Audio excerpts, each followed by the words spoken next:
Здравствуйте, друзья! Россия получила звонкую оплеуху от Украины и Турции и вынуждена была вернуться к выполнению зерновой сделки, о выходе из которой Кремль заявил всего лишь несколько дней назад. Тогда истерика у Путина случилась из-за удара по военному флоту России в Севастополе.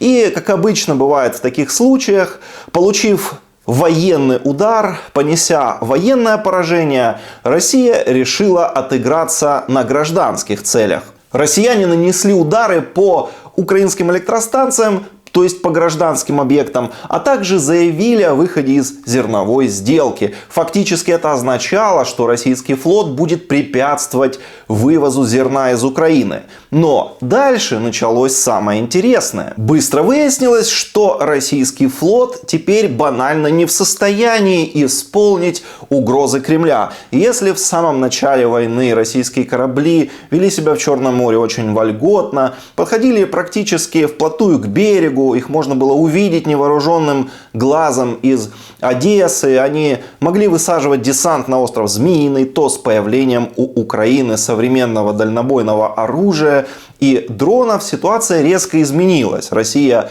поплатилась, сначала потеряла ракетный крейсер «Москва», затем вывела свои войска с острова Змеиный, потому что просто не могли его удержать, украинцы топили корабли. Российский флот отошел в Крым, забился туда куда-то в Севастополь, но после недавнего удара по Черноморскому флоту выяснилось, что и там российские корабли не находятся в безопасности. И вот оказалось, что заблокировать украинские порты российский Черноморский флот больше не может, а бить по кораблям с зерном, которые уже выплыли, не получится, потому что эти корабли идут под турецким флагом, и атаковать их означает фактически вступить в прямой военный конфликт с Турцией. Понимая, что Россия никак не сможет реализовать свои угрозы, Эрдоган заявил, что он просто продолжит дальше вывозить зерно из украинских портов, как и раньше.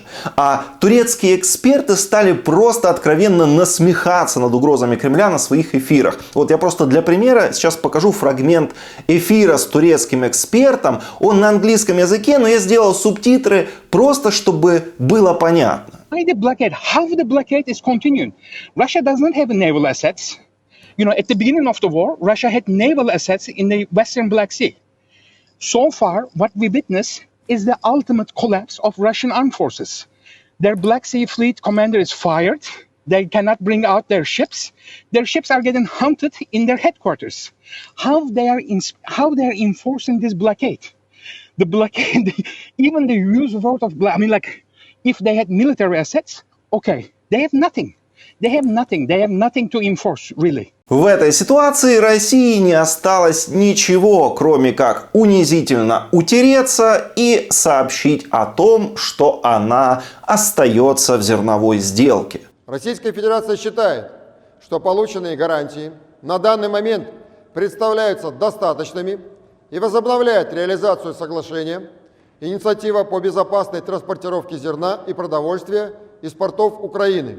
После провала позорного вторжения в Украину слабость и отсталость российской армии стала очевидна всем. А Путин просто-напросто утратил какой-либо авторитет на международной арене, отсюда и такое к нему отношение. То есть, если миф о второй армии мира был развеян еще весной под Киевом, то миф о великом российском флоте утонул в Черном море. И понятно, почему о Путина сейчас вот так вот вытирают ноги совершенно демонстративно, потому что все поняли, что он из себя представляет, и мы видим, что тот же Эрдоган показал, что он является полноценным, таким полновесным хозяином на Черном море, и никто ему не указ, и никто ничего не может сделать. И вот этот вот момент, который просто вызывает у меня глубочайшее непонимание. Я не понимаю, почему россияне до сих пор не поняли, не увидели очевидную вещь, что вот это идиотское совершенно нападение на Украину, оно России не принесло вообще ничего. То есть никак никого не усилило. То, что они там кричат у себя на канале, что там на своих телеканалах мы там показали, мы продемонстрировали, да что вы показали?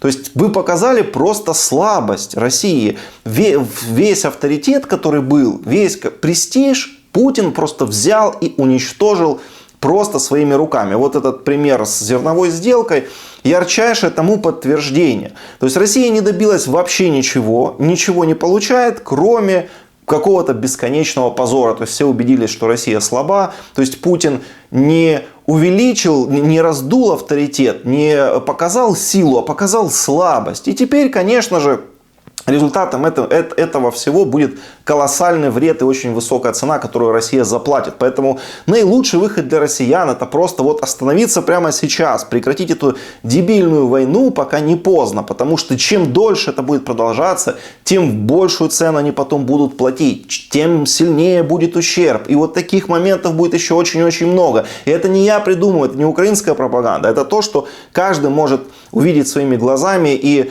проанализировать какие-то простейшие процессы, которые происходят просто у всех на глазах. Поделитесь видео, друзья. Нужно доносить эту информацию до как можно большего количества людей, чтобы люди начинали думать. Ну и, конечно же, подписывайтесь на канал. Это тоже очень важно.